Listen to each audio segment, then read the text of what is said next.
My humble respect to Guru Mahan, Guru Piran Sivasangran, Guru Piran Nyo, fellow Jnanis. Today I'm going to cover the final aspect of Mahan's concept on darkness as part of the I God philosophy. This is related to Mahan's uh, idea of this inner eye and how the dynamics between the inner eyes that Swamiji spoke about. Um, if you see in our previous lectures, I spoke about Mahan's concept of Erul, this higher order continuum he speaks about. And we looked at various examples of this. What do we mean by this concept? And we also saw that how Swamiji speaks about uh, this transitory God and transcendental God. And he speaks about everything in this universe, matter and energy, are God in different forms. And we saw that matter is essentially God in a different form. Matter, if you drill deep down into matter, matter is essentially, you have this gross body, you have the mental body, and then you have the astral body. And those three things makes up our personality. And oftentimes, for most people, our personality is tied to our material identity. And Swamiji talks about that material identity gets its personality from the sensory perception. That means your body, how the mind conceives this, all the experiences, thoughts. Thoughts is a measure of experience of this material world. And over time, we accumulate this, we save it in our memory bank. And over time, these thoughts and the experiences shapes our personality. And we see that if from young onwards, our experiences have been very challenging, very stressful, and we see that over time, people develop various personalities, inferiority complex, you know, various, difficult challenges in later part of their lives. And similarly, we see that when people have, very inspiring experiences, people who are very positive, that reinforce this and they become more confident. It's okay to make mistakes. You got to learn from your mistakes. And we see that all these are interactions in the material world, and we respond and we create thoughts. We save these thoughts in our memory bank, and over time, we use it, we reuse it, we recycle it, we reinforce it, we develop new ones, and over time, we develop our own personality. So this is essentially our body, mind, personality that Swamiji speaks about. And then he drills a little bit more deeper. He says a more subtle version of that is light. Because after all these thoughts and experiences are our neural activity that is transforming all this experience, all this thing, vibrations and all the experiences into electrical pulse that gets registered. So you say a more subtle version is what you call light, which is essentially, our neural activity that can be traced back to, electrons and so on. So he sees that from the light perspective. And then he says that's another form of us. As a matter of fact, all of us are electromagnetic fields. You can say we are all solar beings, and solar means light form. And as you drill, so that's one form. As we drill deeper, a more subtle version is, vibrations. And today we know it is what scientists call, string theory or string. Mahan talked about this in the 1940s, and string theory has only been there for the last 30 years. So Mahan experienced this. And as he drilled deeper, he says, well, there's something much more subtle than this. He calls this cosmic intelligence, or what we call the thought, at a higher level.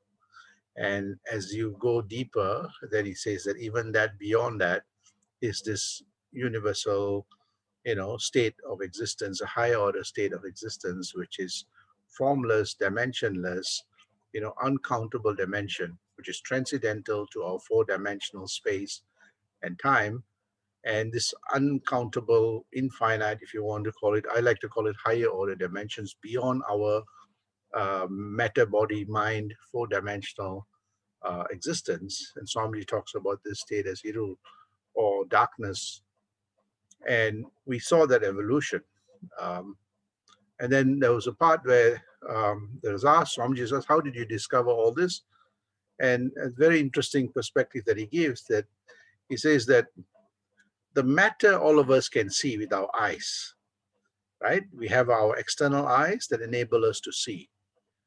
If I want to see a more subtle version of the matter in the electron forms, which is, as I mentioned, light form, then I have to transform into the light form to be able to see light. So that transformation would require me to either be able to see, but none of my apparatus can do that. So I have to create an apparatus that will be able to see light. And this is how we see the discovery of electron microscope. So today we have electron microscope that emerged from our mind to be able to use, light to be able to permeate through matter and all these molecules and atoms to be able to give us what that full information of that matter. So we see that he says that scientists use microscope, electron microscope, to see minutest things, the most subtle things. Similarly, if you want to see all the big galaxies and faint light in the sky, in our universe, we use telescope. So we have microscope and telescope that the scientists use.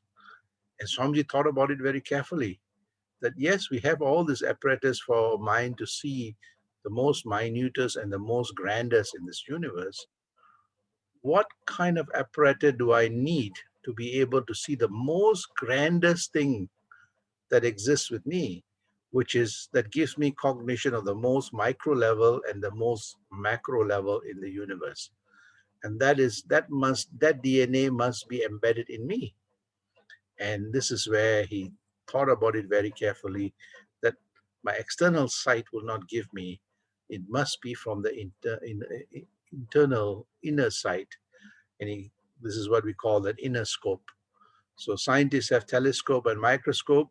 Mahan, somewhat like a scientist exploring, discovered this inner scope. And here he talks about this four important, eyes that. So I think I covered this. So this is the question that was asked to Swamiji. How did the intellect come to know all this? And Swamiji speaks about this, four important eye, which is the base eye, the nape eye, the forehead eye, and the top eye, what we call the crest eye. So Swamiji says, I discovered all this using my top eye, and I'll talk about how all these eyes play a major role and the dynamics of this. I spoke about this the last time.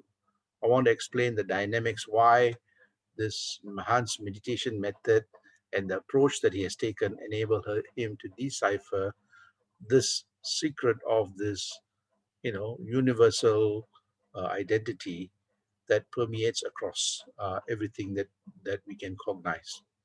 So he talks about the top eye, and that's the final link to the base eye, the nape eye in the cerebellum, and also the forehead eye. I want to go a little bit more why Mahan's inner scope or this meditational practice is very important. Mahan discovered this Erul, the higher order continuum, and all the subtle version of our own existence through meditation.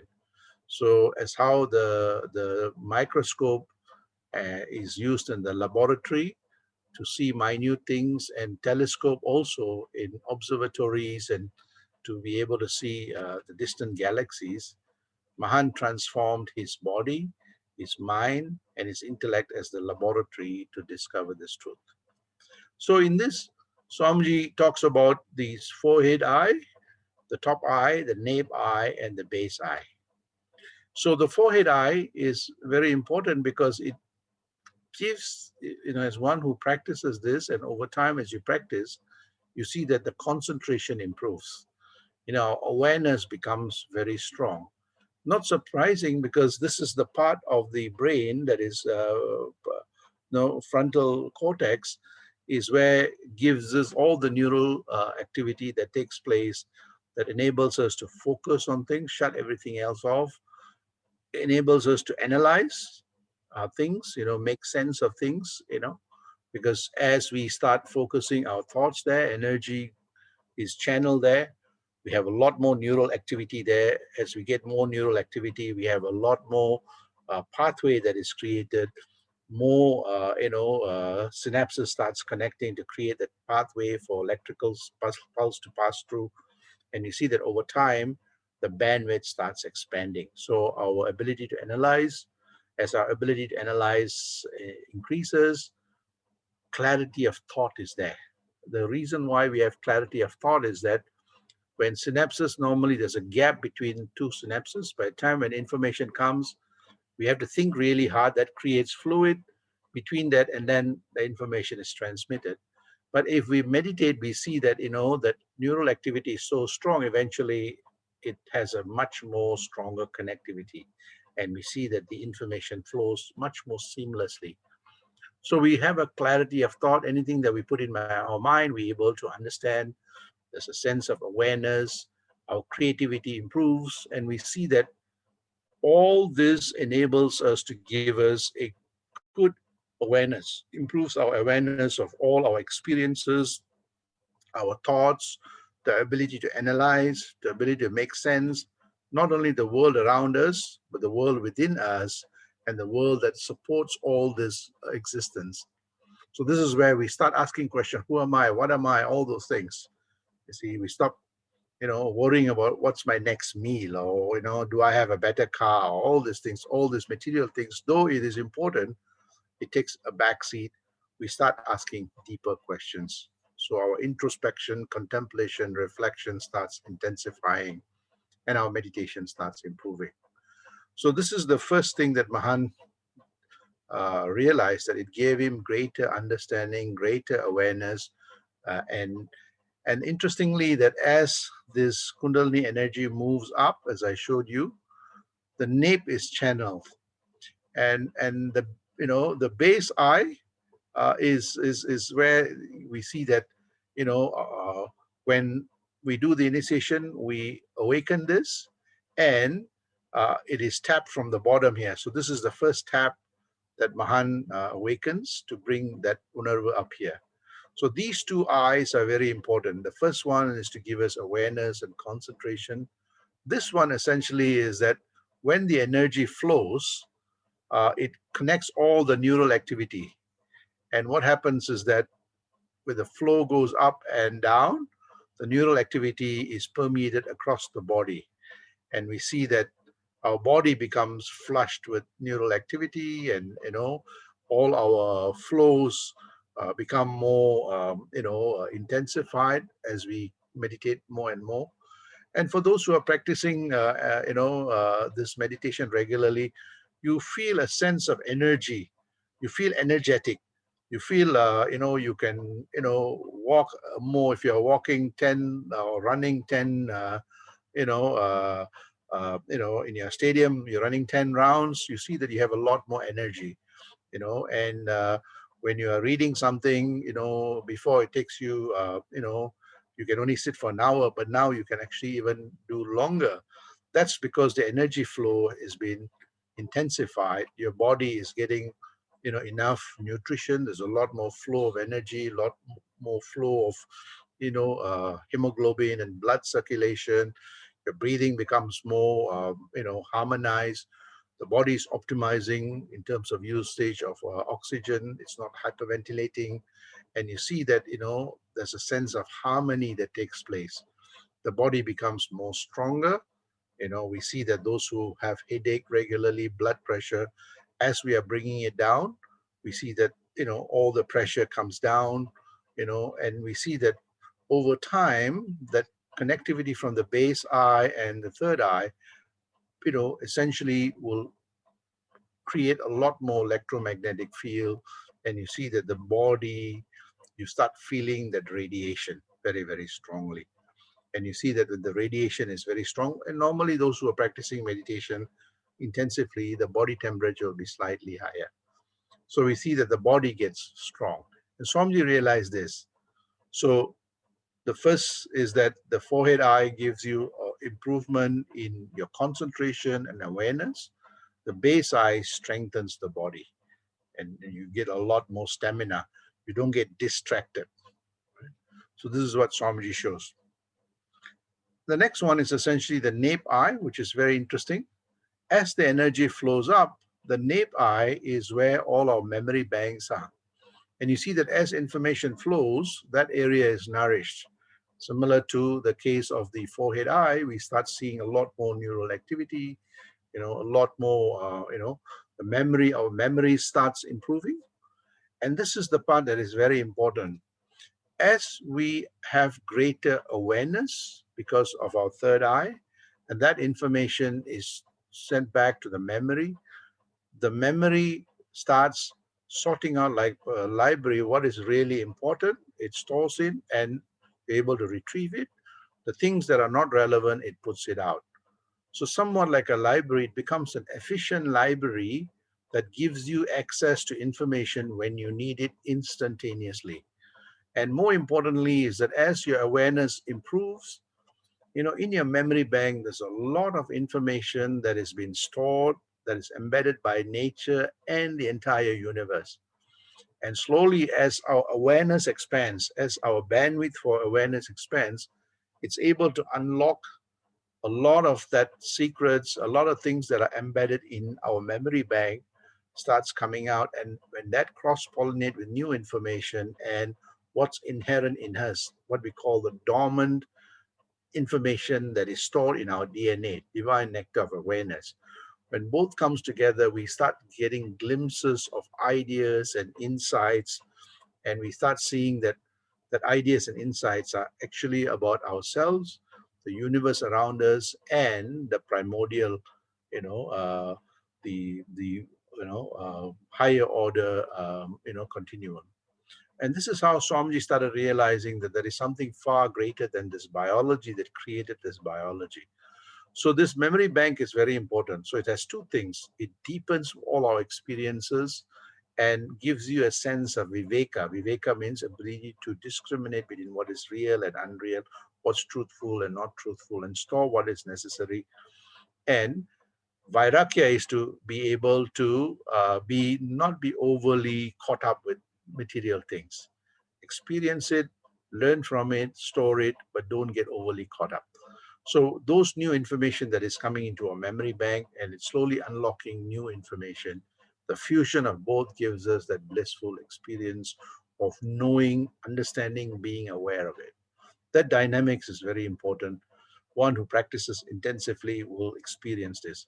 There are times that after meditation, when I sit back and starting to reflect, suddenly you get an insight. You say, where did this insight come from? And then you realize that your initial thought has gone and unlocked the secrets that are embedded in nature and in the universe. And you see that, in Mahans, that is why he's saying in this book that, I got this information from all this inner eye that reveal things to me, reveal that I am part of that. The DNA is part of me. So this is the dynamics between the nape eye and the forehead eye.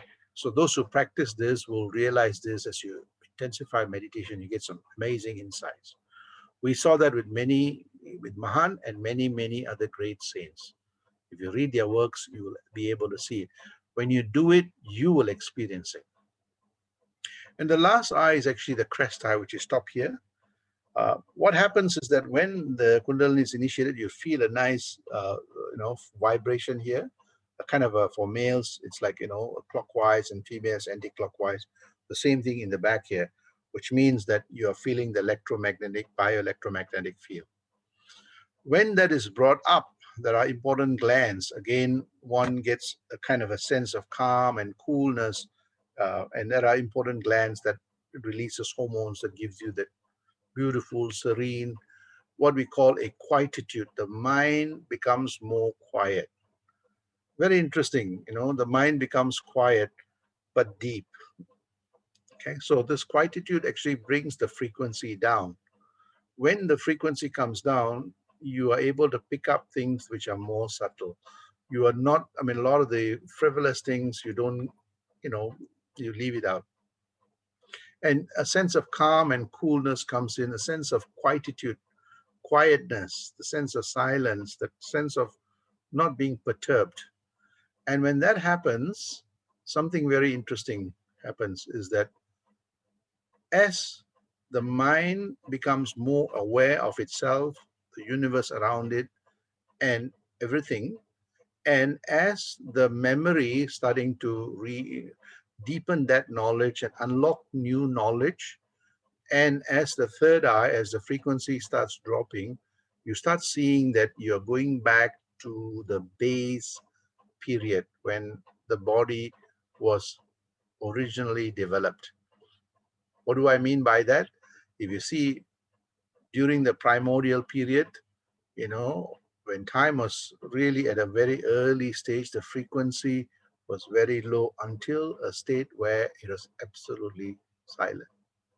You know, and this is what the mind comes. So the mind deepens, the mind's awareness increases, and the frequency drops. The frequency here is the frequency of the material world. When all that simultaneously happens, one ultimately will attain that Erul state, the higher order continuum, what Swamiji calls the state of nothingness, no thingness, the absence of materiality. Absence of materiality means you transcend space, time, all vibrations. And this is what Swamiji speaks about, and I'll show you some of the quotes. And one experience is this: when you start practicing this, actually your frequency becomes so quiet that you become transcendental. You don't experience your body. So these three eyes, the inner eyes, the chain of this inner eyes is what enables Swamiji to strengthen his body. That means the body can, sit in a concentrated form for a long time. Most people cannot. I mean, if you see some people, they will always shake and do things. So the body is strengthened. The mind there's greater awareness of the mind. It's expanding its bandwidth. The memory is getting stronger, understanding the experience and unlocking new secrets. And the top eye brings the frequency down to a level of at the base level, and then take you to the transcendental state of what Erul is. So this four eyes is actually Mahan's inner scope that enable him to understand this Erul state. Erul state is a state where you have nothingness. To attain the nothingness, the frequency needs to come down to that base zero. Even frequency itself, there's no such thing as frequency, because frequency is of that material world. So this is what Swamiji talks about. So I'm going to take you through. So by getting to that state, Swamiji starts off with that Erul. By all of this meditational, the inner eyes are all fully light up and reinforced. It pushes one to a frequency of that higher order continuum where there's absence of this material existence. This is what the state of nothingness is. Now, after experiencing this, Swamiji realized, this is why, what the state is, and he expresses this as Erul, the first, concept that he comes up with. And then he realized that as I start transcending back from that inner eye and channeling that to my external sensory perception, I realize all the other continuum. The thought that enables this to happen, the sound, so it emanates. So this everything is, manifesting from this state of existence, this higher order continuum. So this state, in the form of cosmic intelligence that brings everything together, sound, light, and our body. And this is how we realize that actually we are all a manifestation of God, the transcendental God, the potential energy, and the kinetic energy, or the transitory God. So he makes this distinction of we are all a manifestation of this higher order continuum. We are God in different forms. So it starts off with this experience of how this meditation enabled him to experience the subtle version of his body, light, sound, thought, and that Erul. And then once one experiences that, you are able to understand everything in this context. And Swami speaks about this in his quote. He says, "My own wonderful sight, by crossing the eye, means transcending, in my higher temple in me, I saw the sight of supreme bliss, of awareness which I saw. I made into the knowledge eye of authority." That means everything that I know is existing, everything that exists, everything that I call as existence is because of this universal eye he talks about.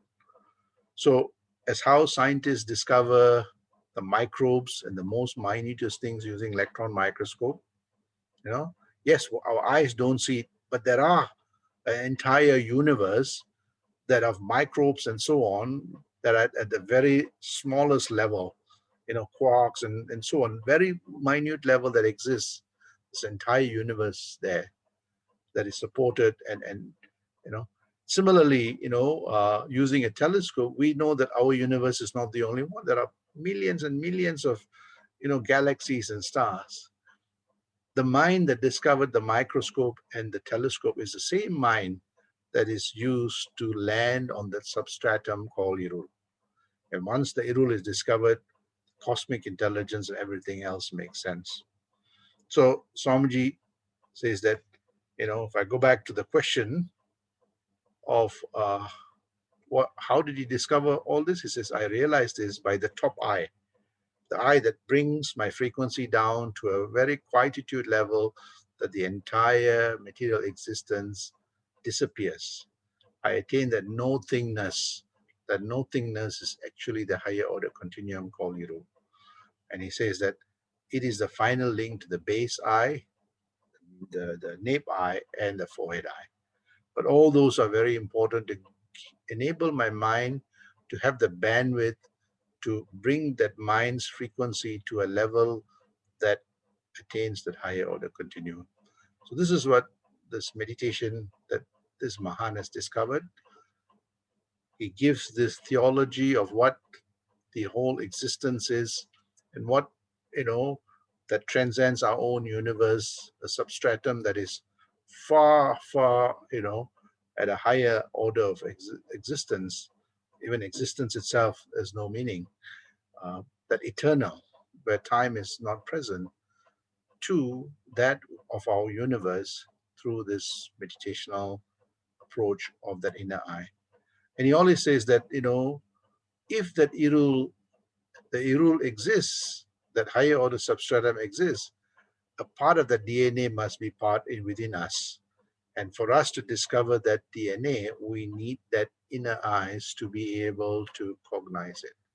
And this is how Swamiji's meditational method, coupled with the theology, he was able to get that experiential knowledge, experiential wisdom knowledge. Sandosham.